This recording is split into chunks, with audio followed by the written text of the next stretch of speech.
Hey everyone, I hope you're having a wonderful day. I've been doing a lot of reviews lately and I wanted to do something different and talk about a game series that I grew up loving and in many ways started my love of gaming. That series, of course, is Pokemon, which has been going through a bit of a rough patch lately, but with the series making the move to home consoles, there is more potential than ever to improve the series and bring it to new heights. I know a lot of people, including myself, have been pretty critical of Pokemon Sword and Shield, and while I will be going over some of its faults, I will mostly be focusing on moving forward and looking at what the series could do to grow and improve. I grew up playing the Pokemon games from the beginning with Pokemon Red, and when I was younger, I spent hours daydreaming of what Pokemon could be like in the future once it finally came to consoles and had tons of extra horsepower to work with. While some of these expectations might have been unrealistic, I do think there's plenty of perfectly reasonable changes the Pokemon Company could make to make the games live up to their full potential. I'm sure everyone has their own ideas about how the series could improve or what could be added in, so be sure to let me know down in the comments your personal list. Remember, everyone who watched this video probably came here because they love the Pokemon franchise, so please be respectful in the comments as everyone will have their own ideas about how to improve the series, and that's perfectly fine. Very few game series have as much untapped potential as the Pokemon series, so let's go over 10 improvements that need to be made to Pokemon. Number 1. Exploration. This is definitely something the series did very well early on, especially considering the hardware the games were made on at the start. Not many other Game Boy games let you explore a large world quite like in Pokemon Red and Blue. While a lot of the game was definitely linear, there were times that you could choose your path and do a few different gyms in the order you wanted to. And once you unlocked the fly ability, the game basically became an open world that you could fast travel to any previously visited locations. In many senses, Pokemon led the charge early on to pushing the boundaries of what could be done in games. As time progressed, however, the games stayed the same for the most part. Sure, there were some new mechanics added in and the worlds got a little bit bigger, but for the most part around 4th or 5th gen we basically hit the limits of what we would see as far as the exploration goes. Sadly, once we hit Sun and Moon and especially Sword and Shield, exploration was at an all-time low, with the games becoming even more linear than their Game Boy counterparts. I know I've personally said too many games are open world now, and that it's perfectly fine to have a linear game, and it absolutely is, but when the game mechanic of having an open world makes sense, then it can be truly amazing. Imagine if they remade the original Red and Blue again, but this time around the camera was in third person. You could rotate the camera everywhere, like in basically every other game, and Pallet Town was an actual town, just like in the original anime. Not just 3 tiny houses, but an actual town you could run around and explore. Then imagine, early on in your Pokemon adventure, you finally hit the Viridian Forest. Instead of a small box-shaped zone with one path along with a few branching ones that lead to dead ends, you enter an actual forest. There's trees in every direction as far as you can see, and while there's a trail that says it goes to Pewter Town, there's also a ton of areas to explore and even get lost in. You could actually run around, exploring, not being exactly sure where you'll end up like in Breath of the Wild. You might stumble across a small hill that you can hike up and find some rare Pokemon, or find a special hidden path that leads to a hidden campsite that you can meet other people on their Pokemon quest to battle with, or even give you a special quest.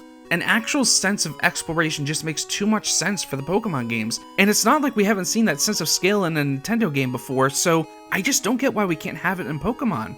Number 2, story and voice acting.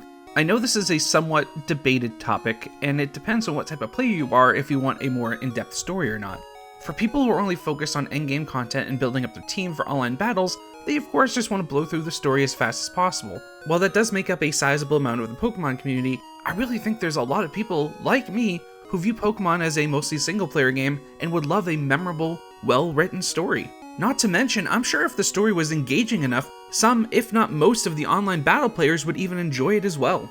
I know the series has had some memorable stories in the past, although nothing has been super in-depth outside of 1 or 2 games. It's mostly a pretty basic world-ending plot that you need to stop along with beating the gym challenge. Or at least that was the case, but in Sword and Shield, story hit an all-time low, being almost completely absent from the game outside of the gym challenge.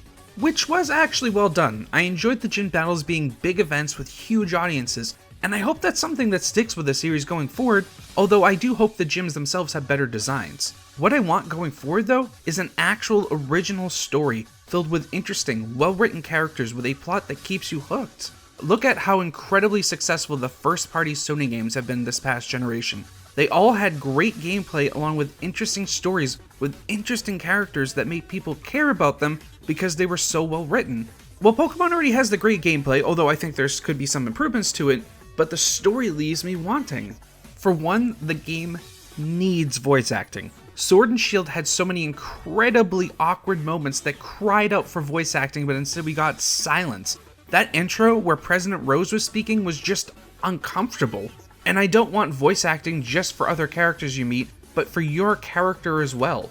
I want to feel like I'm a part of the story, not just some silent mute that witnesses events, but an actual participant in them.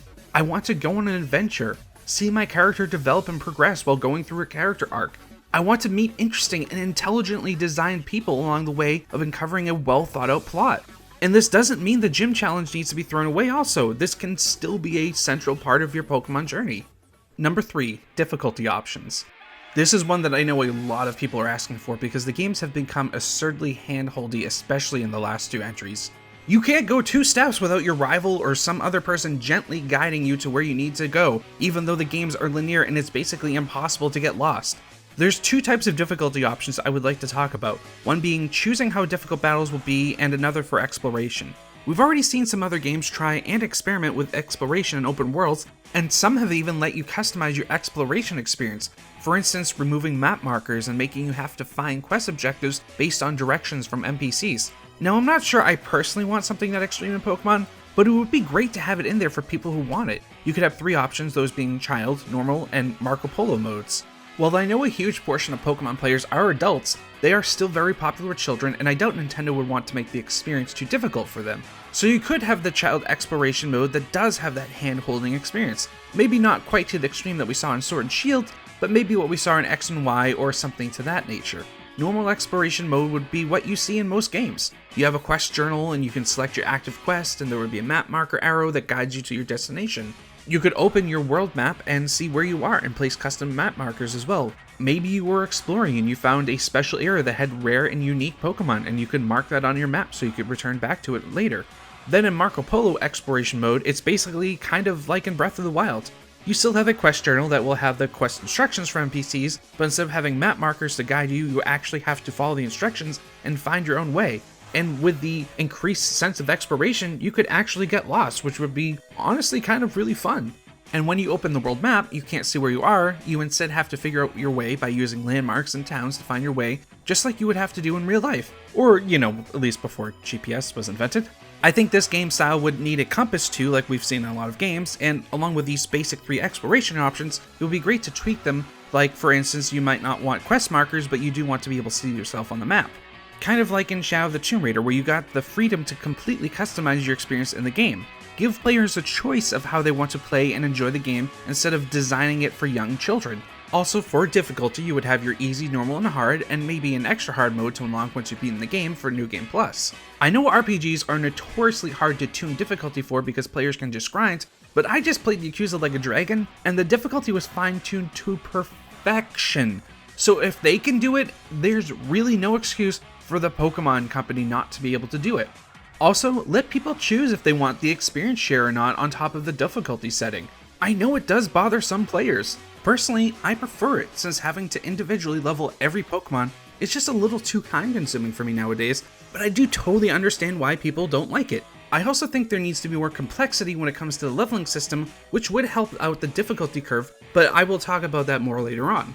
Number 4, pick a gimmick and stick with it. So it seems like for whatever reason, gimmicks come and go, sometimes only lasting for one game before being replaced with another.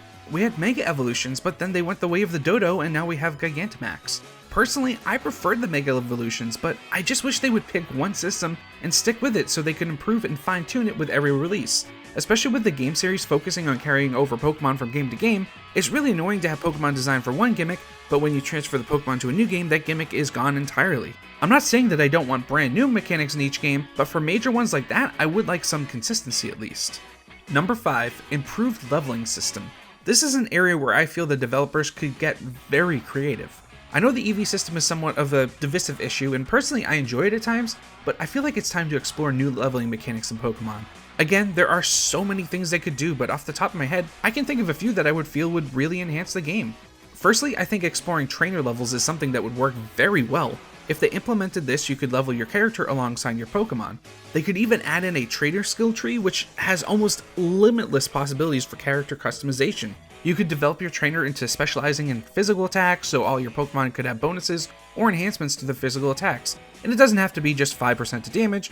Maybe we could add a 2% chance on physical attack to stun, or 5% chance to cause confusion with physical attacks. There's just so many possibilities. Or you could even have your trainer be able to specialize in certain types of Pokemon like Fire or Psychic, so your Pokemon of that type would see special abilities using attacks of that type.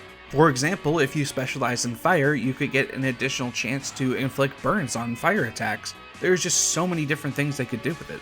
This would really open up the meta and add a huge additional layer of strategy to online battles, and would even add an interesting element to higher difficulty levels in the game for the single player. This is just the tip of the iceberg. They could even allow each individual Pokemon to have skill trees. It would probably have to be pretty small ones, but still having more ways to customize your Pokemon is a good thing in my book. I personally just want to see something different that could potentially make Pokemon that much better, and these are of course just really simple examples. Like I said, there are so many things they could do. And when it comes to difficulty levels, for the easy setting, they could add in an option to auto-assign skill tree points for people who just want to play through the game for the story, and make it simpler for younger players. Number 6, more interaction with the world around you. This kind of goes along with a few of the other things I mentioned so far, but with a big open world, or even a linear world that we've seen in Sword and Shield, there really needs to be more ways to interact with the world around you. As it is now, you basically have your shops, the gym, and well, that's pretty much it. You can go around talking to people, but they rarely have anything useful to say, and searching all the houses to maybe find an item or an NPC to trade with gets pretty monotonous. It would be great for them to add in some mini-games or actual things to do in the world.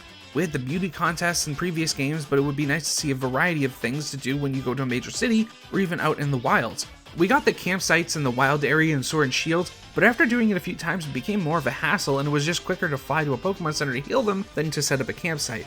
Not that the campsites were a bad idea. If they were improved with more things to do and a deeper cooking system, then they could become an engaging game mechanic. I want the world to feel more alive instead of feeling like a static, empty, linear walkway. It would be nice for cities to feel vibrant with a variety of things to do and see, and actually have NPCs walk around, which I believe they've done in the past, just not in the Switch Pokemon games. We could have side quests, something I'll talk more about shortly, player housing, minigames, a Pokemon-themed hedge mage. The possibilities are really endless. I'm sure there's so many interesting and unique things we could see to make the Pokemon world feel alive outside the very few minor things that we currently have.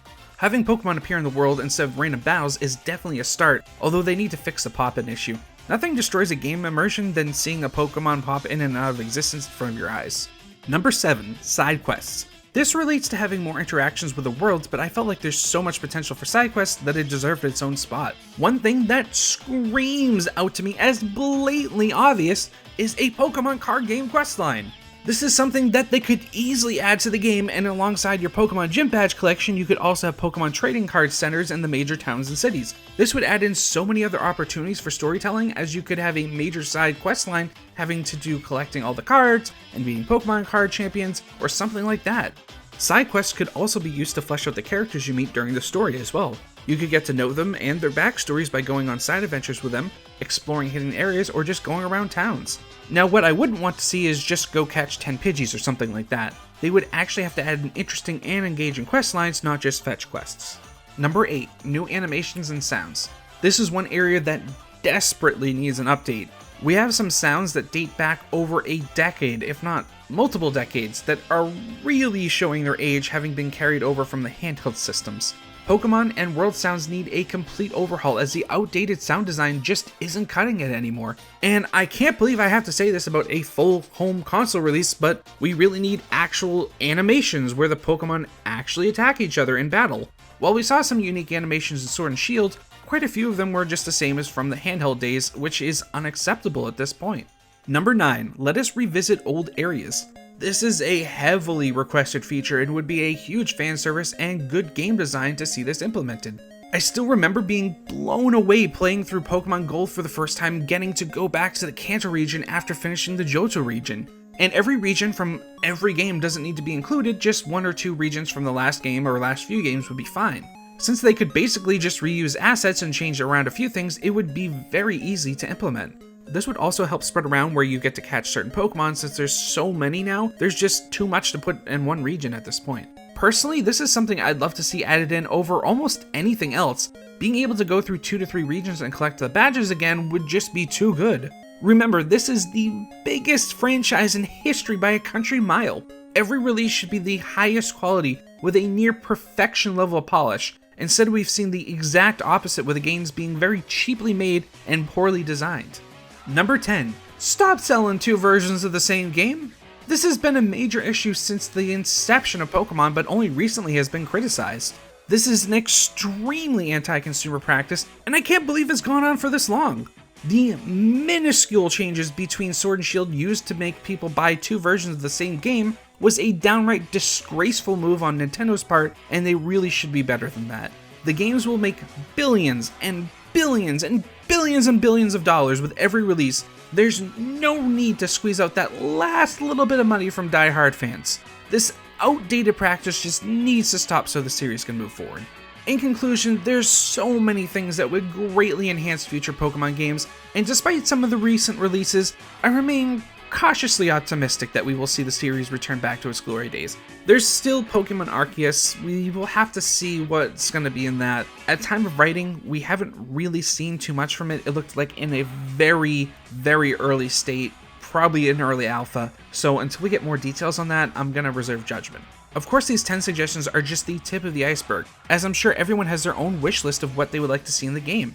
So please, let me know down in the comments what you would like to see changed or added into future entries in the series. Pokemon is such a special franchise to so many people. I'm sure there's a ton of amazing ideas out there, so I can't wait to see what everyone has to say. If you enjoyed this video, be sure to hit the like button and subscribe to the channel. I just love talking about video games, and will absolutely be having many more discussions and lists similar to this video in the future.